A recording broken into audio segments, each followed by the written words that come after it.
Okay, Assalamualaikum semua. Okay, teman Isa boleh fikir, right? Okay, saya di bawah 6 tahun. Dalam keadaan kita panggil perimenopausal lah. Okay, so early this year, awal tahun ni, saya agak terkejut sebabnya bila kita duduk tu kan, kita tengok dekat cermin, dia rasa macam stres semacam. Sebab saya kata, kenapa tumpuk-tumpuk jeragat berlumba-lumba naik? Memang terus teranglah, that was my perimenopausal period, perimenopausal state kan. Bila premenopausal adalah keadaan di mana kita mengalami perubahan hormon 10 tahun sebelum kita menopause. Alright? So keadaan saya, dia dah 56 years old, kita panggil perimenopausal. Artinya bila-bila masa saja, ya, kita akan putuskan lah. Jadi masalah itu menyebabkan saya stres yang agak ketara sampai saya terus pergi buat appointment jumpa estetik. Dipanggil kawan saya.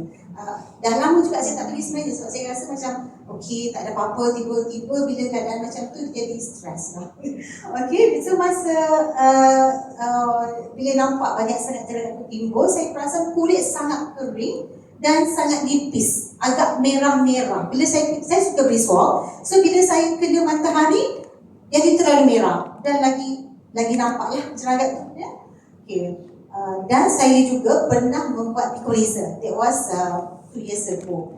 Masa tu rasa okey lagi, tapi bila ni tiba-tiba banyak sangat naik jeragat tu dan tona kulit tidak scatter. Okey. Dan saya buat skin analysis. Okey.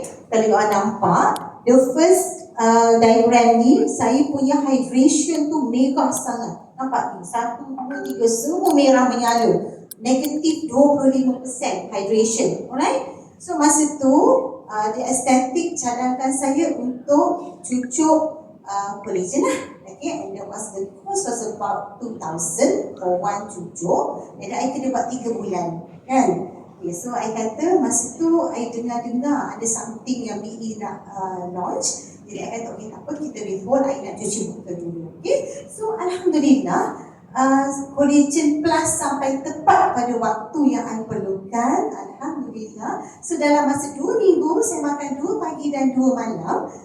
I came back for the check up because ada appointment. So the hydration was from negative 25 naik ke positif 19 within 2 weeks. So you all tengok kan dia biru-biru, ada tak macam ni, yang merah menyala banyak sangat tumpuk tu. Okay, next. Alright. And then ini kan banyak merah 13 semua tu kan, yang tu dah banyak biru kan. Okay. The pores from 13 dah kurang kepada 3, less wrinkle, more elastic. Spot yang gelap-gelap tu pun dah kurang banyak sebab daripada 15 dah turun 11 dan tone tu berkurang 1. Kita baru makan 2 minggu kan. So Alhamdulillah, syukur sangat. Okay. Alright, ni yang terbaru. So, kita baru makan 2 bulan, lepas tu tiba-tiba dah habis pula stok. Tapi tak apa, kita punya own collagen dah start kuat kan. So, tengok. Kalau tengok tanpa bedak tu memang rasa macam ngeri pula tengok kulit sendiri kan. Okay. So, before 2 weeks tu, tengok ada kurang sikit kan tona tadi. And then ni after 2 months. Alright. So, perubahan visual dan ketara, tekstur kulit, yang mula tu agak kasar, pos jelas, and after 2 months kulit jadi lebih halus dan rata. Tona kulit pun lebih glow sikit lah bandingkan yang ni agak kusam, ya. And then kelembapan dengan keajalan tu memang ketara. Alhamdulillah, ya. So jangan putus asa. Umur macam saya, sila start dengan collagen 2 pagi dan 2 malam, istiqomah 3 bulan. So kita kena grab 16 plus 3. Itu pun kos dia tak sampai tu, 5,000 daripada you cucuk collagen. Alright?